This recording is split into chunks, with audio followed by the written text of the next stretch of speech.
그러면 여러분들이 기대하시는 월북하는 심리학 시간을 가져보겠습니다. 자, 오늘은 진로와 관련된 얘기인데요. 일단은 첫 번째는 대학에 가는 이유에 대해서 남북 간 차이, 그 공부 스트레스에 대한 차이에 대해서 좀 얘기를 해보려고 합니다. 우리는 이제 대학에 가는 이유가 대부분 이제 취업을 하기 위해서죠. 그래서 수능과 내신 관리에 정말 목숨을 걸게 되는데요. 북한에서는 그에 비해서 공부 스트레스가 적은 편이라고 책에 이제 나와 있더라고요. 그래서 북한은 사교육도 없고, 그럼 북한은 졸업하면 진로를 나라에서 배치해준다고 하는데, 남북 간의 이 진로의 고민 차이 어떻게 정리하면 좋을까요? 남쪽은 대학 진학률이 엄청나죠. 대부분 가죠. 대부분 가잖아요. 네. 지금 뭐 거의 다 가는데. 빚을 내서라도. 예. 그 왜 그러냐면 안 나오면 먹고 살기도 힘들고 사람 대접을 안 해주기 때문에 다들 가려고 그러는 거고. 또 갈 때 아무 데나 가는 게 아니라 좋은 대학 가려고 그러는 것은 좋은 대학 나와야 성공하고 출세할 수 있고 뭐 밥 먹고 살 수 있고 그렇기 때문에 그런 거 아니겠습니까? 한마디로 그렇죠. 훗날의 생존을 좌우하기 때문에 공부에 목을 매는 거 아니에요. 근데 북유럽만 해도 대학 진학률이 우리보다 훨씬 낮죠. 그리고 사교육도 없어요. 왜 그러냐면 거기는 대학을 나왔냐 안 나왔냐에 의해서 소득 격차가 현저히 벌어진 일이 없기 때문에. 그러니까 대학을 나와서 일하는 사람보다 오히려 고졸인데 기술자가 돈을 더 벌기도 하니까요. 그래서 공부를 열심히 안 해서 좋은 대학 못 가면 인생 망친다 이런 인식이 없는 거죠. 네. 그런 점에서는 북유럽이나 북이랑 좀 비슷해요. 북한도 거의 그 소득 격차가 적기 때문에 직업에 따른 소득 격차가 거의 적기 때문에 꼭 공부를 열심히 해서 좋은 대학을 가서 좋은 직업을 얻어야 되겠다라는 이런 인식이 없죠. 예를 들면 북쪽은 어떤 직업이 제일 소득이 높을 것 같아요? 광부 아닙니까? 광부? 농민. 힘든 일을 하는. 좀 어려운. 어, 그치. 예전에 들었을 때 어민. 광부였던 것 같아요. 어민, 어부, 광부 이런 사람들이 월급이 세요. 네. 제일 세고 그렇다고 해서 큰 차이가 나는 건 아닙니다. 다른 직업하고. 자, 그럼 그런 이제 특수 직업을 빼고 나머지 직업들 중에서는 어떤 직업이 월급이 좀 많을까요? 우리처럼 의사? 그러니 그렇게 생각하기 쉽잖아요. 네. 그래서 예를 들면 의사다라고 하면 얼마 받을지 이게 나와야 되는데 북은 그게 안 돼요. 그 직업에 따라서 월급이 정해지는 게 아니라 급수에 따라 정해지거든요. 아, 그렇죠. 네, 그래가지고 뭐 예를 들면 1급에서 10급까지 있는데 의사 처음 되면 10급일 거 아니에요. 그럼 이제 국가 시험을 봐서 공부해서 올라가야 돼요. 급수가. 그리고 또 재단사도 10급에서부터 1급이 있을 거 아니에요. 네. 이 급에 따라 월급이 나와요. 아, 모든 직업이. 네. 네. 그러면 그럼 시작은 다 같네요. 네. 의사가 10급, 의사 10급보다는 재단사 2급이 월급이 높겠죠. 네. 그래서 월급을 많이 받냐 적게 받냐 알고 싶으면 직업을 물어보면 안 되고 몇 북에서는 급이냐? 몇 급이냐 아. 국가 자격이 네. 그걸 물어봐야 돼요. 그게 정기적으로 계속 시험을 봐서 하는 거죠? 승급을 하는 거예요. 경력 차이인 네. 거네요. 그러면 북쪽 사람들은 나는 의사가 못 됐어, 뭐네 이제 뭐 재단사가 됐어, 인생 종쳤어 이런 생각 할까요? 아니죠. 그럴 이유가 없죠. 뭐 의사나 비슷해요 월급이. 급수만 올리면 월급은 올라가거든요. 따라서 반드시 대학을 나와야 되겠다 하는 생각이 적기 때문에 대학에 많이 진학을 안 합니다. 그러니까 그런 점에서 북유럽이랑 좀 비슷해요. 자, 그런 점에서 공부 스트레스가 적은 거죠. 남쪽은 그러다 보니까 공부를 열심히 시켜서 좋은 대학 보내야 된다는 부모들의 이 불안감이 너무 심하다 보니까 공부머리가 안 되는 애들까지 공부를 시켜버리거든요. 저 같은 경우죠. 공부를 시키지 말았어야 됐어. 공부에 재능이 있는 사람, 소위 공부머리가 있는 사람은 10명 중에 1명 내지 2명이거든요. 네. 비율로 봤을 때. 뭐 압도적 다수는 공부에 재능이 없어요.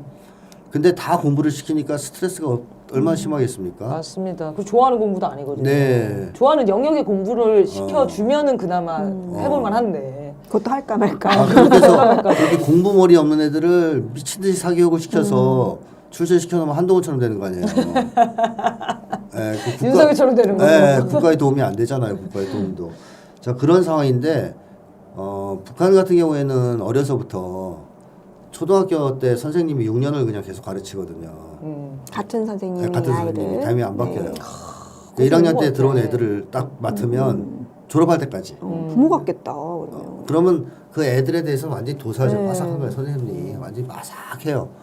그리고 초등학교 저학년 때 예체능 선생들이 반을 다니면서 노래 가르치고 그럴 거 아니에요. 근데 노래 가르치면 잘하는 애들 있을 거 아니에요. 네. 그럼 걔를 딱 잡아요. 야, 너 노래 재능 있어.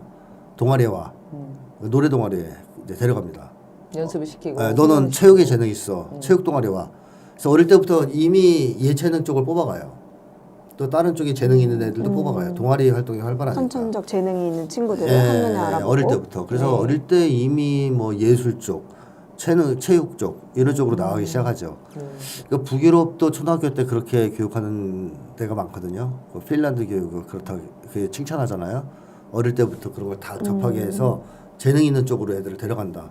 그래서 중학교 때부터는 아예 이제 걔들 기술학교가 그래요. 북유럽 애들은.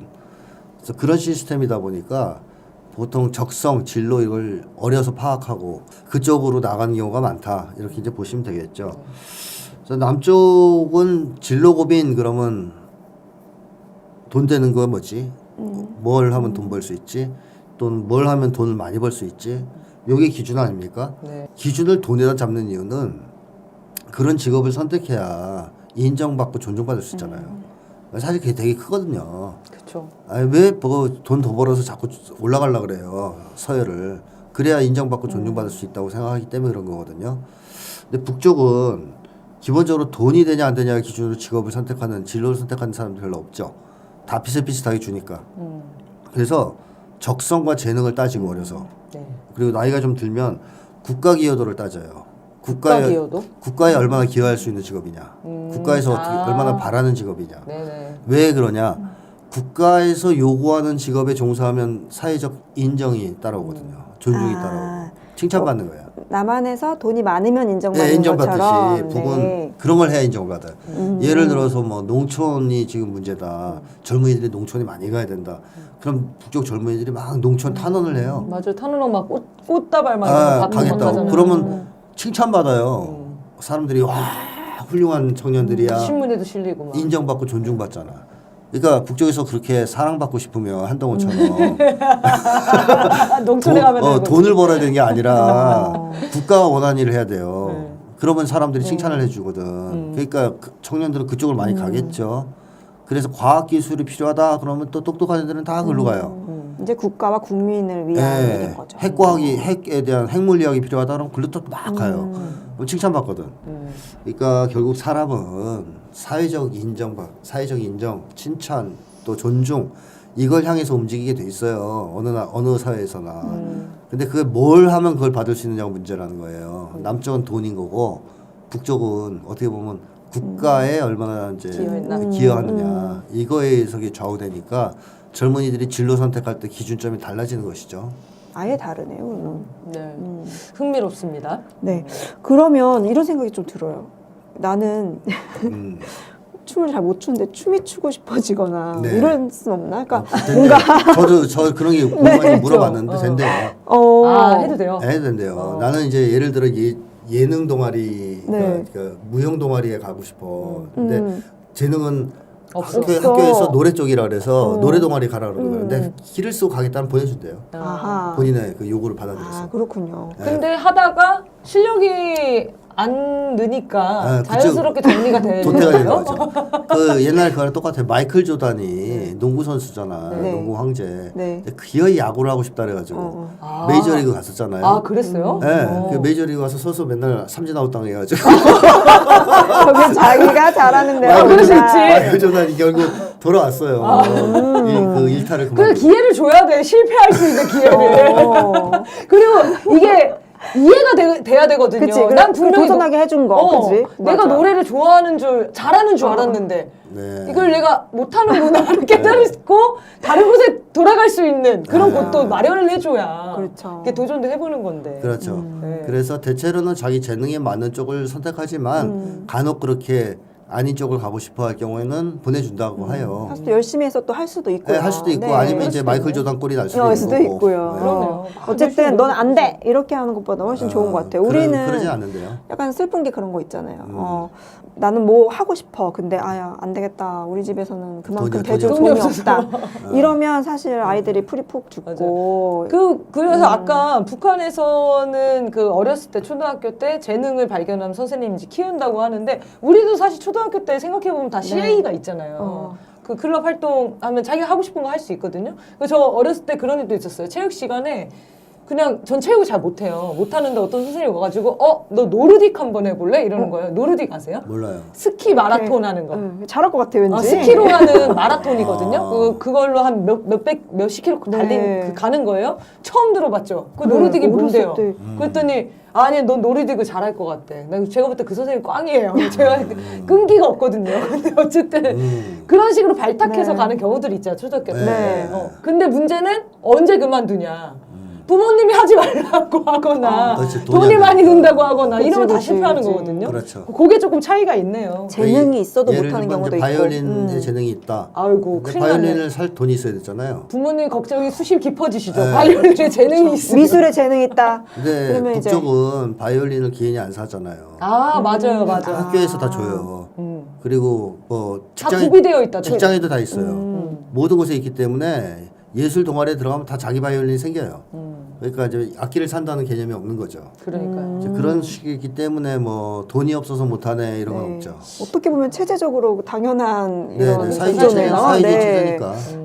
그러니까 이런 걸로 연결지어 보면 우리가 흔히 야, 직업 선택의 자유가 없는 거 아니야? 이런 생각을 하게 된다는 그쵸, 거예요. 나라에서 배치된 데로 가는 거 아니냐. 그러니까 이런 오해를 좀 할 수 있었거든요. 저도 그런 생각이 좀 들고. 아니 그 졸업할 때 그래서 보통 이미 동아리 생활을 통해서 예술적이니 뭐니 결정이 되지 않습니까? 네네. 그럼 직업을 써내라 그래요. 세 개를 희망 직장 세 개를 써내라 그래요. 고등학교 졸업할 때 그럼 세 개를 써요.